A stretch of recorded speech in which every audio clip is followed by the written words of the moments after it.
नमस्कार बच्चों, इस वीडियो में हम कक्षा अष्टम द्वादश पाठ पढ़ेंगे। और जो पाठ नहीं पढ़ाया जा रहा है ये समझिए कि वो पाठ इस वर्ष पाठ्यक्रम में नहीं है। द्वादश पाठ महर्षि दधीचि। भारतीय संस्कृति सर्वश्रेष्ठ संस्कृति अस्ति। भारतीय संस्कृति सर्वश्रेष्ठ संस्कृति है।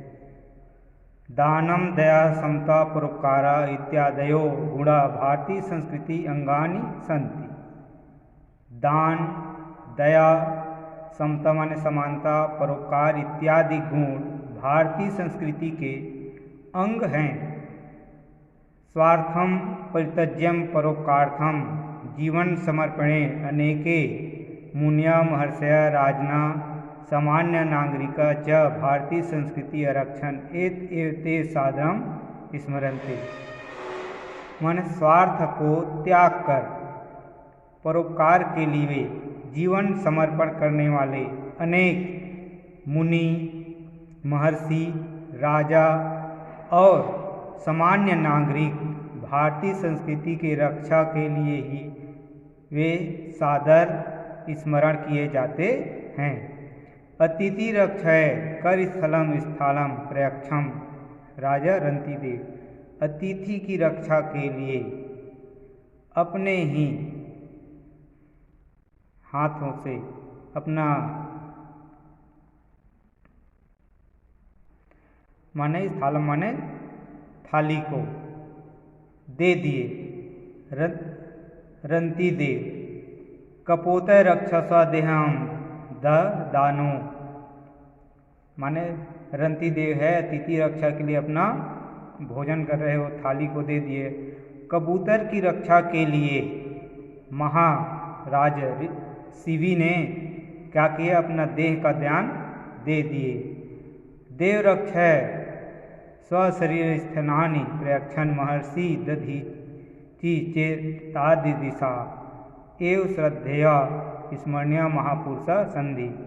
देवों की रक्षा के लिए अपने शरीर का स्थिनि माने हड्डी देने वाले महर्षि और महर्षि दधीचि इस प्रकार के श्रद्धेय स्मरणीय महापुरुष हैं। तो आज हम दधीचि के बारे में महर्षि दधीचे नानम सर्वेषु परोपकारेषु महापुरुषे अग्रगण्य मन्यते। महर्षि दधीचि का नाम सभी परोपकार करने वाले महापुरुषों में आगे मानते हैं, अग्रगण्य है। देव राजेन्द्रस्य परीक्षा उत्तीर्णो रंतिदेवस्य शिविश्च च उभौ अपि अन्ते देववन्तो जीविता आस्ताम। माने देवराज इंद्र के परीक्षा में उत्तीर्ण रंतिदेव और शिवी दोनों ही अंत में अपने देह के साथ जीवित थे। किंतु दधीचस्तु सर्वकालायां देहं विमुच्य यत् शरीरे अभवत्। परंतु दधीचि तो सभी काल से देह को छोड़कर यश रूपी शरीर में हैं।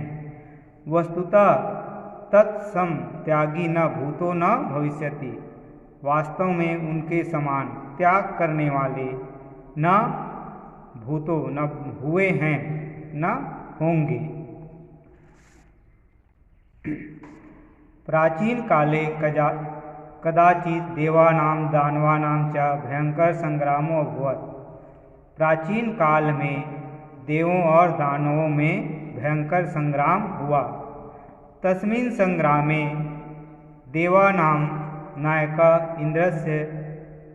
इंद्रः दानवानां नायकः वृत्रासुरः आसीत्। उस संग्राम में देवों का नायक इंद्र था और दानवों का नायक क्या बाद में रहता इसलिए और दानवों का नायक वृत्रासुर था।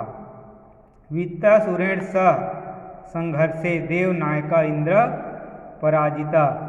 इंद्रस्यादेशेन पराजिता देवरक्षक भगवंत विष्णु उपगम्य स्वरक्षाय प्रार्थयन् वित्तासुर के साथ माने साथ संघर्ष करते हुए देवराज इंद्र पराजित हुए।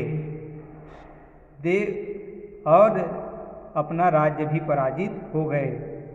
तो देवों की रक्षा के लिए भगवान विष्णु के उपगम्य माने पास और भगवान विष्णु के पास अपने रक्षा के लिए प्रार्थना की।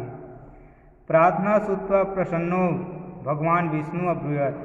प्रार्थना को सुनकर भगवान विष्णु प्रसन्न भगवान विष्णु बोले, यत् वरम ब्रुवत् देवो अब्रुवन्।